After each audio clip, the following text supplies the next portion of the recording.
नमस्कार, मैं हूं मोनिका जायसवाल और आप देख रहे हैं इंडिया न्यूज हरियाणा। बुलेटिन की शुरुआत करेंगे फटाफट अंदाज में। सीडीएस बिपिन रावत और उनकी पत्नी मधुलिका रावत की अस्थियां आज हरिद्वार गंगा में विसर्जित की गई।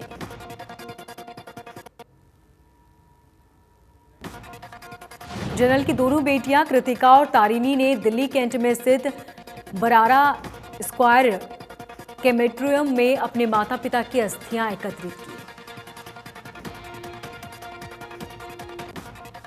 इंडियन मिलिट्री एकेडमी में आज पासिंग आउट परेड का आयोजन किया गया। परेड में बतौर अफसर राष्ट्रपति रामनाथ कोविंद ने सलामी ली। इस बार आईएमए में 388 जेंटलमैन कैडेट्स पास आउट हुए, जिनमें से 319 बतौर अफसर भारतीय सेना से जुड़े। इस बार मित्र देशों में 68 जेंटलमैन कैडेट्स पास आउट हुए हैं। शेड्यूल में पूर्व निर्धारित मल्टी एक्टिविटी डिस्प्ले और लाइट एंड साउंड शो को राष्ट्रीय शोक के चलते रद्द किया गया। हेलीकॉप्टर क्रैश हादसे में एयरफोर्स के सभी 4 जवानों की पहचान हुई। पार्थिव शरीरों को आज दिल्ली लाया गया। विंग कमांडर पृथ्वी सिंह, जेडब्ल्यूओ प्रदीप, जेडब्ल्यूओ राणा प्रताप दास और लांस नायक बी साई तेज की पहचान हुई है।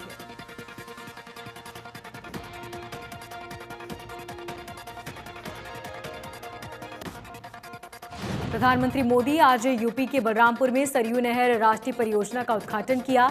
इस परियोजना से बहराइच और गोरखपुर को जोड़ने वाले 9 जिलों को फायदा होगा। इस परियोजना में लगभग 14.5 लाख हेक्टेयर की सिंचाई की जा सकेगी। पिछले 40 साल से रुकी इस परियोजना को पिछले करीब 5 साल में पूरा करा दिया गया। सीएम योगी ने कहा कि इस परियोजना में बहराइच, श्रावस्ती, बलरामपुर, गोंडा, बस्ती, सिद्धार्थनगर, संत कबीर नगर, महाराजगंज और गोरखपुर समेत 9 जिलों को जोड़ा गया।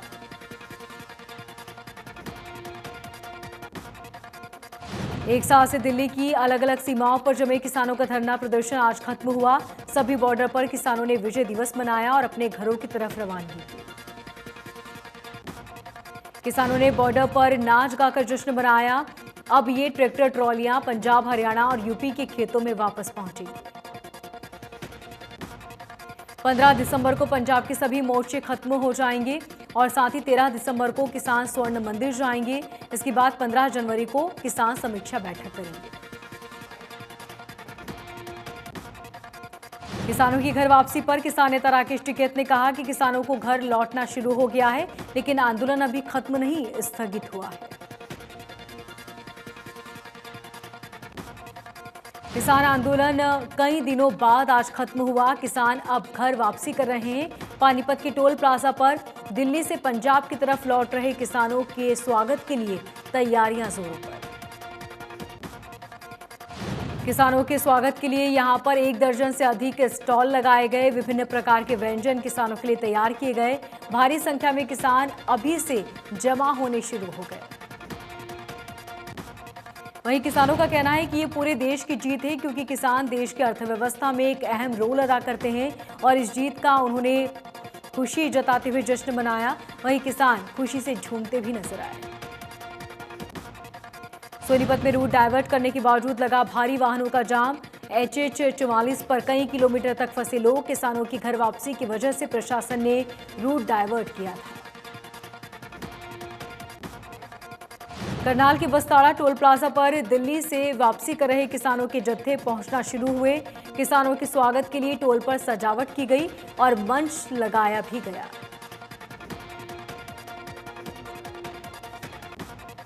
गाजीपुर बॉर्डर पर किसानों ने एक दूसरे को मिठाइयां खिलाई और घरों की तरफ रवाना हुए। गाजीपुर पर खुशी का माहौल देखने को मिला।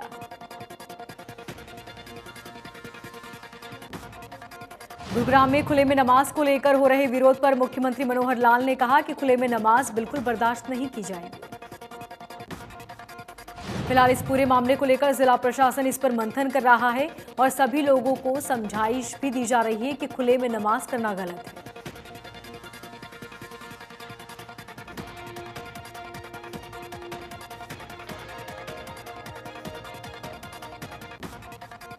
भिवानी और भवानीखेड़ा रूट पर बसों की समस्याओं को लेकर छात्राओं ने भवानीखेड़ा के नागरिक अस्पताल के सामने भिवानी हांसी मार्गों को जाम कर दिया, जिसके बाद मार्ग के दोनों तरफ वाहनों की लंबी कतारें लग गई। सूचना मिलते ही मौके पर पहुंची भवानीखेड़ा थाना प्रभारी को छात्राओं ने अपनी समस्याओं से अवगत कराकर ज्ञापन दिया। छात्राओं ने चेतावनी दी कि अगर उनकी बसों की समस्या का समाधान नहीं किया गया तो वो फिर से रोड जाम कर देंगे।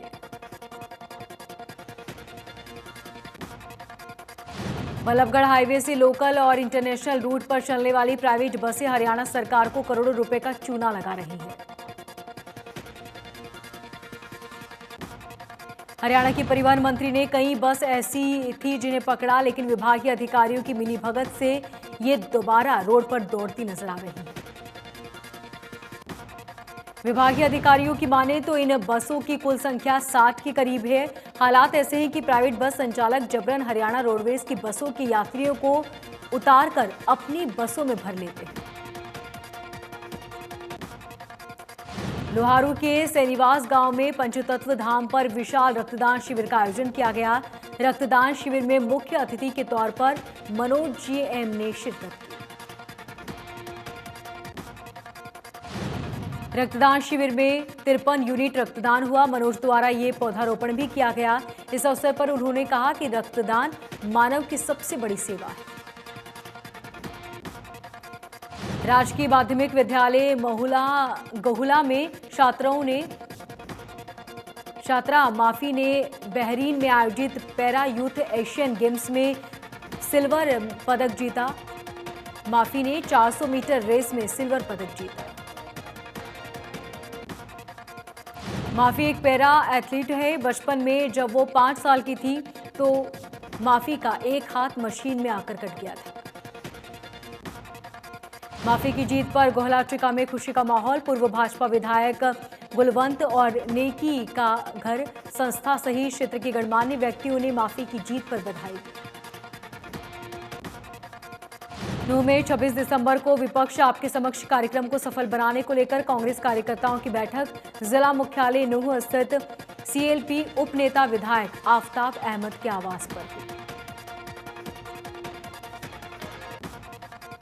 फतेहाबाद के टोहाना थाने में महिला एएसआई की मेज पर रखे नोटों का वीडियो सामने आया।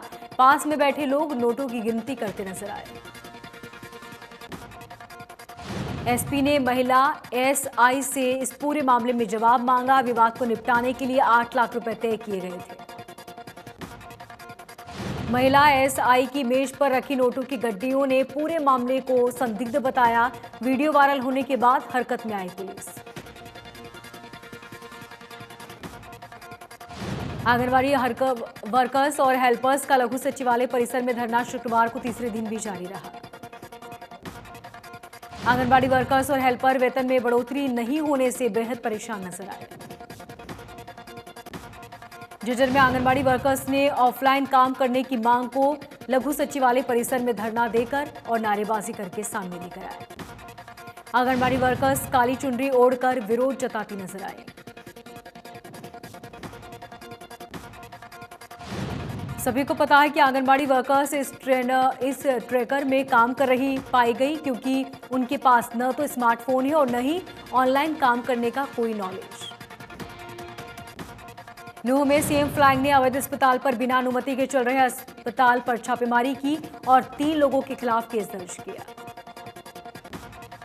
धोखाधड़ी इंडियन मेडिकल काउंसिलिंग एक्ट के तहत मामला दर्ज किया गया। सीएम फ्लाइंग की कार्रवाई से अस्पताल संचालकों में हड़कंप। अस्पताल में भारी मात्रा में प्रतिबंधित दवाइयां भी बरामद की। रोहतक में हिंदू संगठनों ने चर्च में घुसने का प्रयास किया। हिंदू संगठनों को रोकने के लिए पुलिस तैनात रही। हिंदू संगठनों ने चर्च में धर्मांतरण करने का आरोप लगाया और नारेबाजी की। गोहलाट्रिका भाईचारा ट्रक यूनियन कोऑपरेटर्स ने स्टेट हाईवे की एक साइड पर जाम लगाया।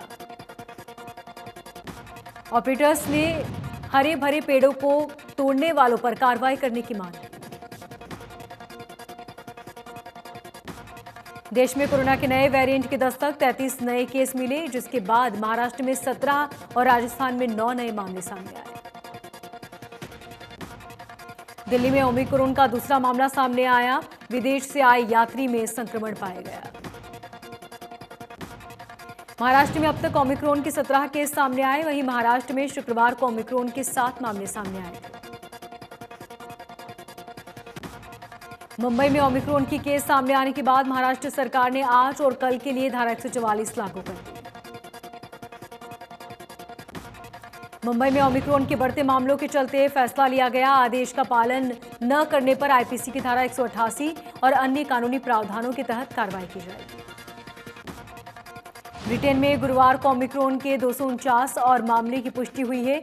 इन 2 दिनों में दोगुनी हो गई है संख्या।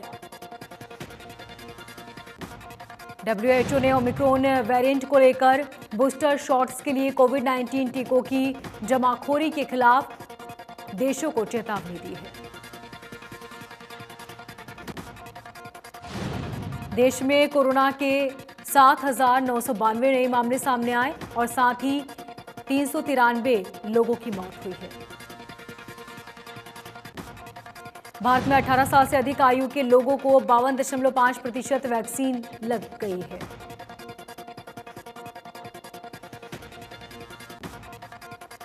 झज्जर के आसोदा गांव में हरियाणा सरकार ने बड़ी सौगात देने की दिशा में कदम बढ़ाया। जल्द ही 2 टियर रेलवे स्टेशन बनाने का प्रस्ताव सरकार केंद्र को भेजेगी। इस मांग को लेकर गांव के लोग सीएम मनोहर लाल से मिले, जिस पर मुख्यमंत्री ने रेलवे के प्रस्ताव भेजने का ग्रामीणों को भरोसा दिया। अब ग्रामीण न केवल संतुष्ट हैं, बल्कि ये भी कहा कि सीएम ने इस एक फैसले से 22 गांव और 6 विधानसभा के लाखों लोगों को फायदा होगा। फरीदाबाद में नगर निगम कमिश्नर द्वारा शहर के अलग अलग वार्डों में सफाई अभियान को लेकर मेगा ड्राइव चलाई गई, जिसके लिए नगर निगम की कई टीमें नियुक्ति की गई। वहीं नियुक्त किए गए वार्ड कमेटी के ट्रेनर और बच्चे भी लोगों को जागरूक करते नजर आए। इसी कड़ी में पर्वतीय कॉलोनी स्थित वार्ड नंबर 5 में भी मेगा ड्राइव चलाई गई। बल्लभगढ़ में हरियाणा के कैबिनेट मंत्री मूलचंद शर्मा ने बल्लभगढ़ विधानसभा क्षेत्र में मेगा सफाई अभियान की शुरुआत की। मूलचंद शर्मा ने कल्पना चावला सिटी पार्क में बनाई जा रही लाइब्रेरी का भी निरीक्षण किया। लोगों की डिमांड पर मंत्री ने पार्क में पुलिस पोस्ट बनाने की घोषणा की। कैबिनेट मंत्री मूलचंद शर्मा ने कहा कि सिटी पार्क के पास मेट्रो स्टेशन और पार्क में आने वाले लोगों के लिए सुरक्षा को देखते हुए आदर्श नगर थाने के अंतर्गत इसे बनाया गया। महम चौबीसी के भेड़ी महाराजपुर वासियों ने रोहतक हिसार रोड जाम कर दिया। ग्रामीणों का कहना है कि राख खाने में मिल जाती है और कपड़ों पर भी राख जमा हो जाती है। मौके पर पहुंचे ग्रामीणों ने जाम लगाया। किसानों के साथ हिसार में दर्दनाक हादसा, किसानों की ट्रॉली और ट्रक में टक्कर हुई। हादसे में एक किसान की मौत, 2 घायल। आंदोलन से वापस घर लौट रहे थे किसान, पंजाब का रहने वाला था मृतक किसान। रानिया में स्कूटी और कार में भिड़ंत हुई, हादसे में 2 स्कूटी छात्राएं घायल हो गई। हादसे की तस्वीर सीसीटीवी में कैद हुई, दोनों को अस्पताल में भर्ती किया गया।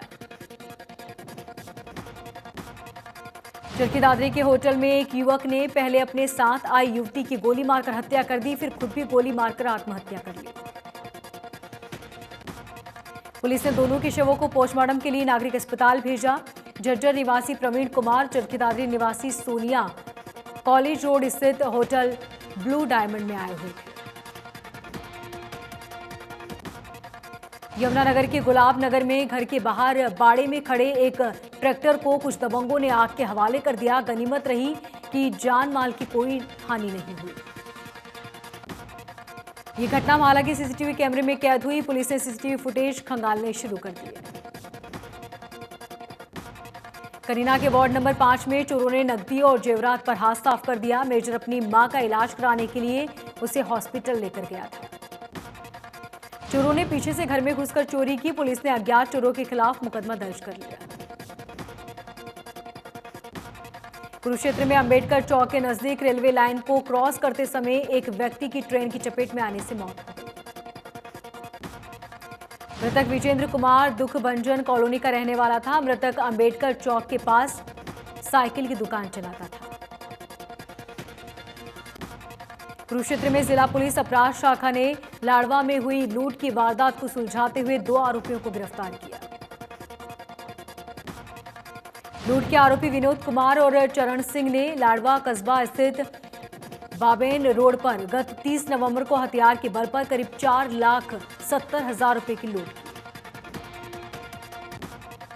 पलवल में होडल बोड़ोता गांव चौक के समीप एक शराब के ठेके पर कार में सवार 5 बदमाशों ने हथियार के बल पर 5,000 रुपए लूटकर फरार हो गए। अपराध शाखा पुलिस ने मुखबिर की सूचना पर लूट करने वाले 4 में से 2 आरोपियों को गिरफ्तार कर लिया।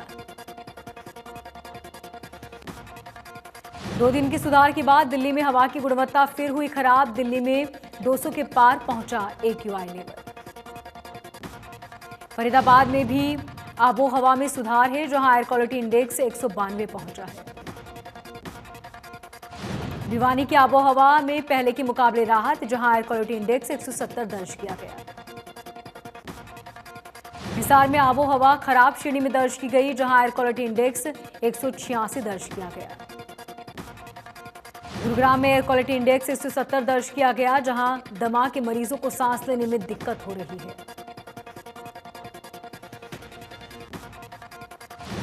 गुरुग्राम में रहने वाले नरेंद्र ने 47 दिनों में 2,911 किलोमीटर मैराथन की दौड़ पूरी की और अब तक 5 महाद्वीपों की सबसे ऊंची चोटियों को फतेह किया। जम्मू कश्मीर के बांदीपोरा जिले में आतंकवादियों ने पुलिस टीम पर हमला किया। इस दौरान 2 पुलिस के जवान मोहम्मद सुल्तान और फयाज अहमद शहीद हो गए।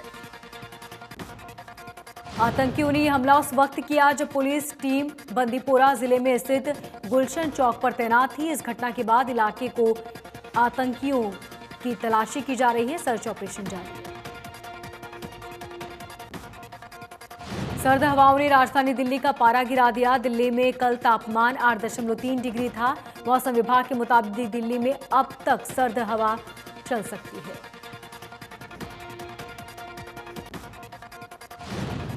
भारतीय वेट लिफ्टर जेमेनी ने राष्ट्रमंडल चैंपियनशिप के पुरुषों को 67 किलो भार वर्ग में गोल्ड मेडल अपने नाम किया। लाल रिंगानू में 205 किलोमीटर भार उठाकर स्वर्णिम सफलता हासिल की। भारत के ही अर्चिता ने भी 73 किलो भार वर्ग में चैंपियन बने। इसके साथ ही इन दिनों खिलाड़ियों ने 2022 के राष्ट्रमंडल खेलों के लिए भी क्वालिफाई कर लिया। बॉलीवुड एक्ट्रेस उर्वशी रौतेला ने हाल ही में इजराइल के पूर्व राष्ट्र प्रधानमंत्री से मुलाकात की। उर्वशी ने हिंदुओं की पवित्र किताब भागवत गीता उन्हें तोहफे में भेंट की। एक्ट्रेस ने इस यादगार लम्हे को फैंस के साथ भी साझा किया। उन्होंने इंस्टाग्राम पर एक तस्वीर भी शेयर की।